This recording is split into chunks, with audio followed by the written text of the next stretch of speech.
Planification de chemin. Dans ce cours, on va s'intéresser à la planification de chemin ou à la planification de trajectoire. Alors une trajectoire, c'est comme un chemin, sauf qu'il y a une dépendance en fonction du temps. Alors on a un robot qui est décrit par une équation différentielle du premier ordre, qu'on appelle une équation d'état. X point égale f de xu. U, ça correspond aux actionneurs. Donc on a déjà ici un étage d'actionnement. Et on a une sortie Z qui correspond au capteur qui dépend de X. Donc à la fin, ici, on a notre partie capteur. Et on ressort Y, Z. Z, c'est les capteurs. Alors, dans ce qu'on appelle navigation, guidage, contrôle, NGV, on a un étage qui va avoir comme entrée les capteurs, les informations données par les capteurs, et cette partie navigation, qu'on appelle aussi les observateurs d'état, observateurs, va vous ressortir X chapeau, une estimation de l'état. Ensuite, vous avez un étage qui s'appelle donc c'est le guidage, qui va vous donner la, la direction à suivre et la vitesse à suivre. En gros, ça correspond à un champ de vecteurs, en gros, où aller. Et puis vous avez un autre étage qui correspond au contrôle. Donc contrôle, qui va vous euh, donner aux actionneurs les valeurs à, à- à fournir au système de façon à ce qu'il se comporte comme on désire. Alors maintenant, lorsqu'on s'intéresse à la planification de chemin, on raisonne à un niveau un peu plus haut. On est dans un monde où notre robot évolue.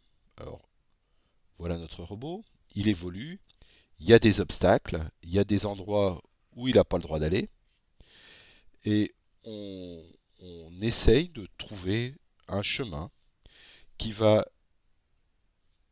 du point où on est, alors le point A, vers le point B, un chemin ou une trajectoire qui évite les obstacles et qui rejoint le point B.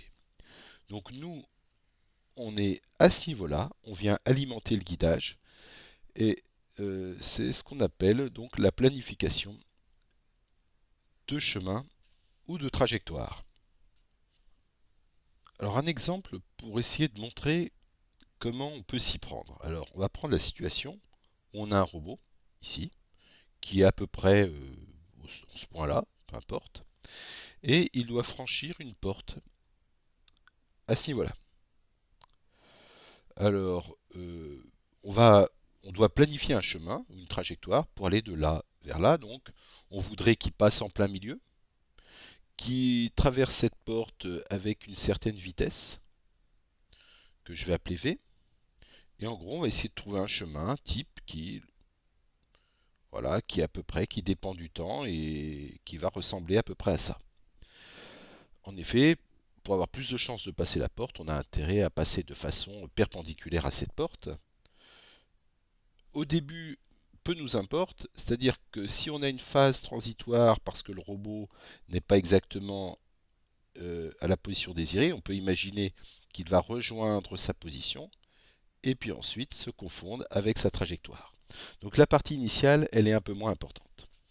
Bon, alors, on peut avoir une intuition initiale en disant que cette trajectoire désirée va être décrite par, puisqu'on est en 2D, x désiré, y désiré, et on peut avoir l'intuition que ça va ressembler à une parabole. La plupart du temps, ça va être un polynôme. Alors pourquoi un polynôme?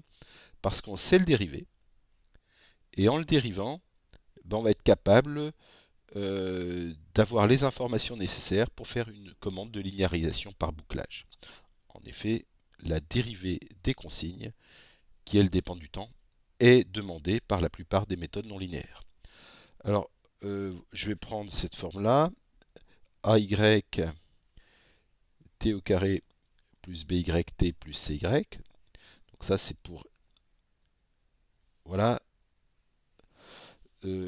Donc les inconnus, puisque j'ai fixé la forme de la parabole, les inconnus, ça va être ax, bx, cx, ay, by, cy.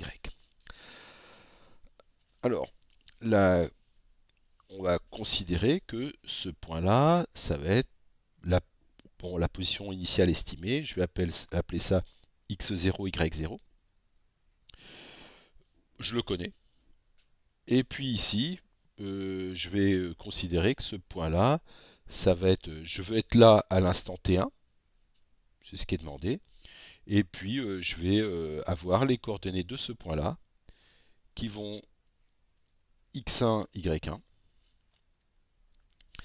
Et en ce qui concerne la vitesse que je vais pouvoir appeler v1, puisque c'est l'arrivée, c'est un vecteur, donc je vais arriver avec une certaine vitesse.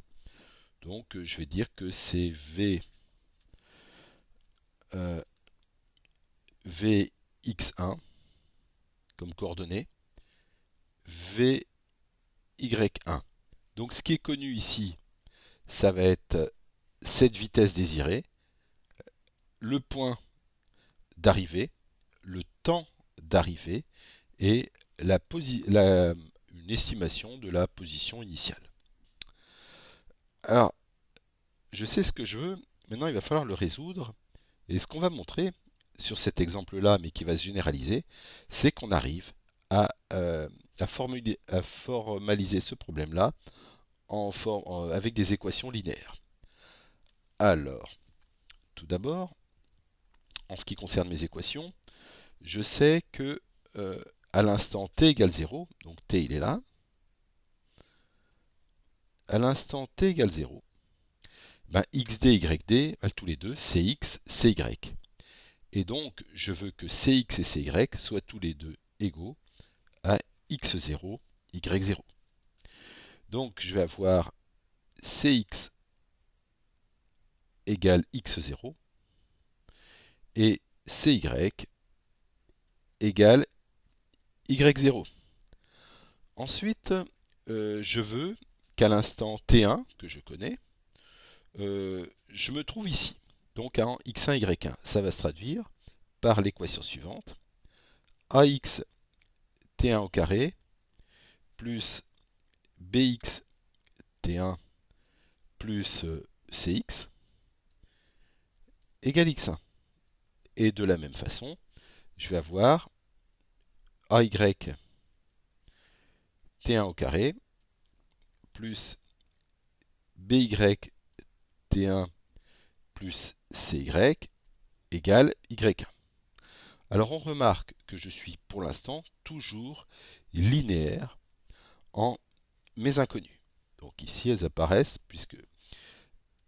Donc j'ai que des équations linéaires pour l'instant. Ensuite, en ce qui concerne la vitesse, eh ben, je vais dériver cette expression-là et je vais obtenir x.d, y.d et je veux qu'à l'instant t1, ils soient égaux tous les deux à vx, vy.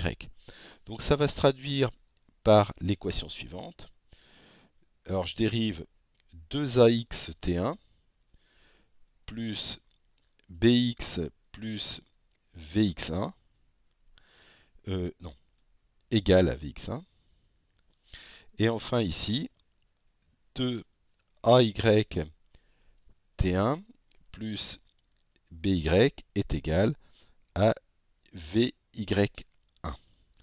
Donc mes inconnus, c'est toujours ça et ça, donc toujours cette dépendance linéaire. On a donc ici une équation, deux équations, 3, 4, 5, 6, pour, eh ben, je vais avoir 1, 2, 3, 4, 5, 6 inconnus. Je peux le résoudre et j'obtiens une expression pour cette trajectoire. Alors, ce que je viens d'expliquer, ça peut se généraliser avec plusieurs points, plusieurs vitesses. Et donc, je vais m'intéresser, il y a tout un tas d'approches autour de ça. Il y en a une des plus connues qu'on appelle les polynômes de Bézier, que je vais maintenant... donc, alors, les polynômes de Bézier.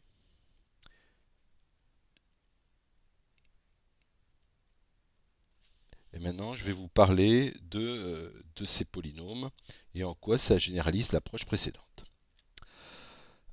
Alors, alors, le problème qu'on va essayer de traiter ici, on a des points qu'on appelle des points de contrôle. Le premier, c'est P0, ensuite P1, P2, P3, et ça, c'est une trajectoire qu'on aimerait bien voir suivre pour notre robot. Alors, on pourrait imaginer chercher à passer par tout le monde. Donc, partir de P0, aller jusqu'à P1, puis jusqu'à P2, P3 et P4, et trouver un polynôme qui passe par tout le monde. Alors, on arriverait ainsi à résoudre un système linéaire, mais on remarquerait dans ce cas-là que si je bouge légèrement, alors avec les polynômes, il y a une telle sensibilité par rapport à ces points que si jamais je bouge un de ces points-là, le polynôme va bien passer pour tout le monde, mais ça n'aura plus rien à voir. Ça pourra me faire un polynôme de ce type-là. Donc qui passera par tous les points, mais avec une extrême sensibilité. Et bon, ça n'est pas une approche qu'on considère comme robuste. Alors, l'approche des polynômes de Bézier va plutôt nous générer un chemin qui passe par le point P0, qui est attiré par le point P1, attiré par le point P2, etc. Et qui va jusqu'au dernier des points. Et si je modifie un de ces points, par exemple celui-là, si je le passe là, dans ce cas-là, on va avoir une faible sensibilité par rapport au début. Ici, on va avoir un changement de trajectoire qui va être attiré par ce changement de point de contrôle. Et ça va être beaucoup plus robuste. On ne vient pas modifier toute la trajectoire parce qu'on a modifié un des points de contrôle. Alors pour bien comprendre comment ça fonctionne, on va considérer que deux points de contrôle. Le point P0 et on veut une trajectoire qui aille jusqu'au point P1. Cette trajectoire, on va l'appeler f de t. Si on n'a que deux points de contrôle, on comprend bien que l'approche la plus intuitive, c'est de trouver une droite entre les deux. Et la trajectoire que je vais chercher, qui va s'appeler f de t, va suivre une équation de droite. Mais on peut voir ça comme f de t. Alors, à l'instant ici, t égale 0, je me trouve ici. Et puis à l'instant final, on va dire t égale 1, je me trouve ici. Alors si le t égale 1 ne me plaît pas, après je peux très bien remplacer le t par alpha fois un autre t, par un changement de variable, qui va faire que je pourrai choisir de façon arbitraire le point final. Mais ici, je vais supposer que le temps final, c'est t égale 1. Alors dans ce cas-là, f de t, c'est un des barycentres entre P0 et P1, et je peux l'exprimer comme une moyenne entre P0 et P1 avec les bons coefficients devant. Alors les bons coefficients, la somme doit valoir 1, donc ici je vais prendre 1 moins t fois P0, et puis ici je vais prendre t fois P1. De cette façon, quand t égale 0, quand t égale 0, je me trouve bien en P0, parce que ce terme-là vaut 1, et quand t égale 1, ce terme-là vaudra 0, et je vais bien me retrouver en P1. Donc voilà, lorsque j'ai deux points de contrôle, la formule, elle est assez évidente. Maintenant, lorsque j'ai deux points de contrôle. Deux points de contrôle, je vais avoir P0, qui est là, je vais avoir P1, et je vais avoir P2. Alors, je vais procéder de la même façon. Je vais calculer ici une trajectoire qui me mène de P0 à P1 et une autre trajectoire qui me mène de P1 à P2. Alors, je vais appliquer la formule précédente et donc une première trajectoire et une deuxième trajectoire.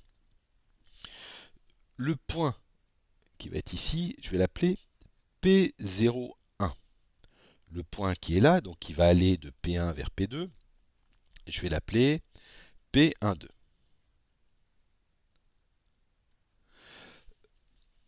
Bien sûr, les deux vont pouvoir être décrits par cette équation, ce type d'équation, puisqu'ils vont former un segment. Alors, ensuite, je vais avoir ici un segment qui va être formé par P01 et P02. Et je vais prendre un autre point qui va aller de P01 vers P12 en formant donc toujours par la formule du barycentre. Donc il va partir de P01 pour aller jusqu'à P12, alors que eux-mêmes vont bouger. Donc on comprend bien que le point en noir à l'instant t égale 0 va partir d'ici, va bouger dans ce sens-là, et à l'instant t égale 1 va se retrouver ici. Donc le segment qui est en noir va bouger, parce que ce point P01 part d'ici, va jusqu'à P1, et pareil pour P12 qui va de P1 vers P2. Donc, la formule pour ma trajectoire, ça va être f de t égale. C'est 1 moins t, c'est une moyenne entre les deux, c'est 1 moins t fois P01 plus t fois P12. Mais maintenant, P01, lui, il voyage de P0 à P1, toujours par la formule décrite au-dessus. Donc ici, je vais avoir 1 moins t P0 plus t P1 pour celui-là. Et enfin, pour P12, je vais avoir 1 moins t P1 plus t P2. Et si je réunis tout ça en une seule formule, je vais obtenir, alors, je vais avoir du 1 moins t au carré fois P0 plus 2 fois 1 moins t P1 plus fois t plus t au carré fois P2. On voit bien que j'ai toujours une forme de barycentre entre le point P0, P1 et P2, et les coefficients qui sont devant, la somme des trois, vaut bien toujours 1. On retrouve la formule du binôme, et on sent bien que ça peut se généraliser. Si je prends donc 4 points de contrôle, je vais obtenir, donc si je rajoute donc maintenant je vais avoir le point de contrôle P0, puis P1, puis P2 jusqu'à P4, jusqu'à P3, et toujours un segment, puis un segment, puis un segment. Là-dedans, je vais si j'applique le même principe avec un segment qui se déforme ici, qui se déplace dans ce sens-là et dans ce sens-là, puis un autre qui se déplace de ce sens-là vers ce sens-là, je vais obtenir, alors, je vais l'écrire directement, f de t, ça va être égal à 1 moins t fois P que je pourrais appeler 0, 1, 2 parce qu'il va concerner le premier bloc. Donc fois P 0, 1, 2 plus T fois P 1, 2, 3 puisqu'il va le former le deuxième bloc.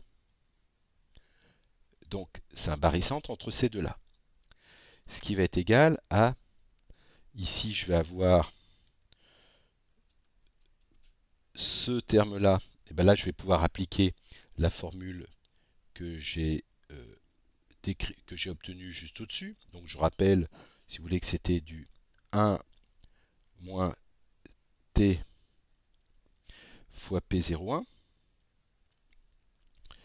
plus t fois P12 1, 2. Celui-là, c'était du 1 moins t fois P12 plus t fois P23. Puis enfin, celui-là, c'était du 1 moins t P0 plus t P1. Bon, idem pour celui-là, pour celui-là et pour celui-là. Bon, on comprend bien que j'arrive à généraliser cette formule. Alors dans ce cas-là, j'obtiens f de t égale à 1 moins t au cube fois P0 plus 3 fois 1 moins t au carré fois t fois P1 plus 3 fois 1 moins t fois t au carré fois P2 plus t au cube fois P3. Alors, on reconnaît bien la structure avec une sorte de barycentre entre mes 4 points de contrôle, avec les coefficients devant qui vont varier, donc qui vont être tels qu'à l'instant t égale 0, je me trouve en P0, à l'instant t égale 1, je me trouve en P3. La somme de ces coefficients, qui sont toujours positifs d'ailleurs, vaut 1.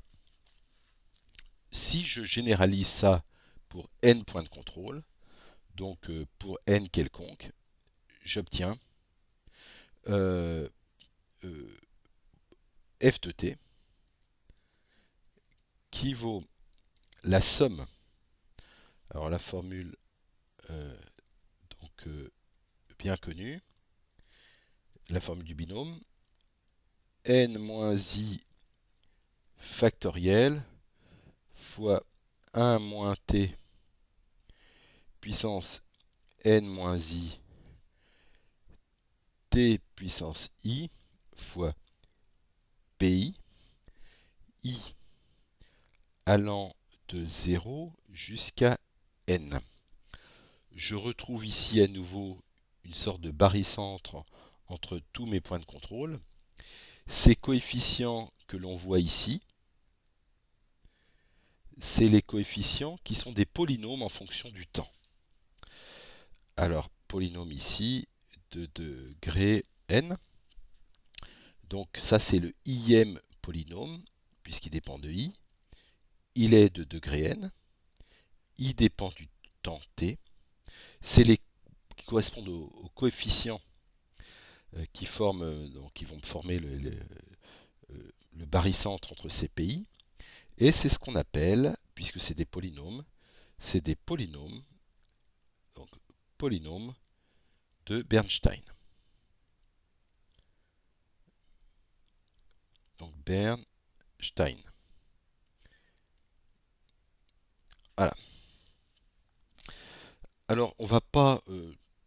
bon, il a tout un tas de propriétés. Alors, quelles sont les propriétés de ce polynôme de Bernstein? Bon, je vous en donne une, mais il y en a plusieurs. Si je prends plusieurs points, comme ça, avec P0 jusqu'à, mettons, P1, P2, P3, P4, ben on sait que, comme on a une formule de barycentre, la trajectoire va bien partir de P0, va être attirée par tout le monde, là, puis il va finir ici. Mais il y a une propriété qui nous dit que ce polynôme, il va nécessairement rester dans le polygone convexe formé par tous ces points. Ça veut dire qu'on ne va pas avoir des phénomènes tordus où je passe par tous les points, mais je peux aller arbitrairement loin de ces points, comme ça se passait si on demandait exactement de passer par chacun des points. En revanche, lorsque le nombre de points augmente, on va avoir des phénomènes indésirables, comme par exemple des oscillations. Alors là, je pourrais représenter ça ici. On peut avoir des oscillations comme ça, Alors, bon, c'est des instabilités numériques qui vont faire que je passe par tout le monde, mais lorsque le degré est trop grand, c'est, on n'a pas besoin d'avoir un polynôme aussi grand, on va avoir intérêt à les relier entre eux par des polynômes de degrés plus élevés. Alors ce phénomène avec des oscillations s'appelle le phénomène de Runge, et pour pallier à ça, on va utiliser des B-splines. Des B-splines. Alors les B-splines, ça fonctionne comment? Plutôt que d'avoir un polynôme de degré élevé. Alors mettons si on a 100 points de contrôle, on ne peut pas se permettre d'avoir un polynôme de degré 100, parce qu'en pratique, ce qu'on a besoin, c'est d'avoir un polynôme soit, mais d'avoir la première et la deuxième dérivée. Donc la technique, c'est de dire, si j'ai besoin d'un polynôme de degré 2, par exemple, je vais prendre ces trois premiers points et je vais trouver un polynôme, qui lui sera bien lisse. Et puis ensuite, je prends les trois points suivants et je reforme le polynôme, donc je vais switcher de l'un à l'autre. Dès que je passe, dès qu'un point de contrôle est hors de portée, je passe, je prends trois autres points et je vais retrouver euh, un, je switch à un autre polynôme. En m'arrangeant bien sûr pour avoir une continuité et une dérivabilité un peu partout. Et puis ici à nouveau, je prends ces trois points de contrôle qui vont me former à nouveau une parabole et je switch de l'un à l'autre. Donc ça c'est ce qu'on appelle les B-splines. Et là je ne vais pas en parler ici, mais l'avantage c'est qu'on commute d'un polynôme à l'autre, mais ce n'est pas parce qu'on a 100 points de contrôle qu'on va avoir un polynôme de degré 100, on reste à des polynômes de degré faible, 2 ou 3 typiquement. Diagramme de Voronoi. Alors les diagrammes de Voronoi, c'est une approche totalement différente des polynômes de Bézier pour trouver un chemin qui va permettre à mon robot d'aller vers son objectif. Alors ici, les points qu'on va considérer ne sont plus des points de contrôle par lesquels on va essayer de passer, mais vont plutôt représenter les obstacles. Les diagrammes de Voronoi généralisent l'idée de la médiatrice. Alors, typiquement, je vais prendre un point ici P1 qui représente un obstacle, ici P2, et on comprend bien que les chemins qui passent trop près de P1 et ceux qui passent trop près de P2 vont, vont être, on va essayer d'éviter de les prendre. Donc, un chemin qui représente un compromis, c'est la médiatrice. Alors, je vais essayer de la dessiner là proprement. Et en fait, l'idée, c'est que ces points de contrôle séparent l'espace en deux. Ceux qui sont les plus proches de P1 et ceux qui sont les plus proches de P2. Et la médiatrice, c'est la frontière entre ces deux-là. Alors maintenant, si je rajoute un autre point, alors un autre point de contrôle, par exemple, celui-là, P3. Je vais avoir ici une autre médiatrice, présentée ici. Ici, je vais aussi avoir une autre médiatrice. Voilà. Et alors, ce morceau-là, je vais l'enlever. Et en fait, on a les points P0, enfin P1, P2, P3, qui séparent l'espace en trois. L'ensemble des points qui sont les plus proches de P1, ceux qui sont les plus proches de P2 et ceux qui sont les plus proches de P3, etc. Et c'est ça qui me forme à partir de plusieurs points ce qu'on appelle le diagramme de Voronoi. Alors on définit les parties de l'espace qui vont être PI, qui va être un polygone. C'est l'ensemble des points qui appartiennent à R2 ou R3, hein, donc R, D comme de la dimension de l'espace. C'est ceux qui, quel que soit J, la norme, c'est ceux qui sont le plus proches de PI. Hein, donc c'est ceux tels que quel que soit l'autre point, la distance de X à PI est inférieure à la distance de X à PJ. Donc c'est les points qui sont le plus proches de PI que n'importe quel autre point PJ. Alors, c'est ces pays qui forment le diagramme de Voronoi. Alors lorsque j'ai beaucoup de points, le diagramme de Voronoi peut ressembler à ça. Alors ici, par exemple, on voit la médiatrice entre ce point-là et ce point-là. Ici, on voit aussi la médiatrice entre ce point-là et ce point-là. Ici, la médiatrice entre ce point-là et ce point-là.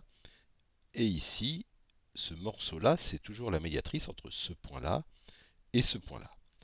Et ici, vous avez, alors si ce point-là, c'est par exemple le point P5,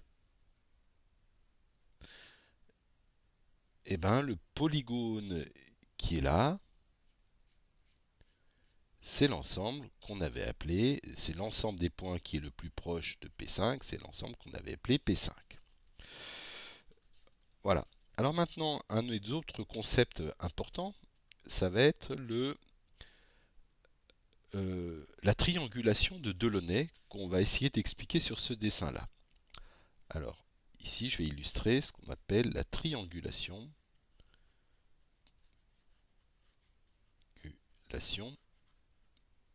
de Delaunay.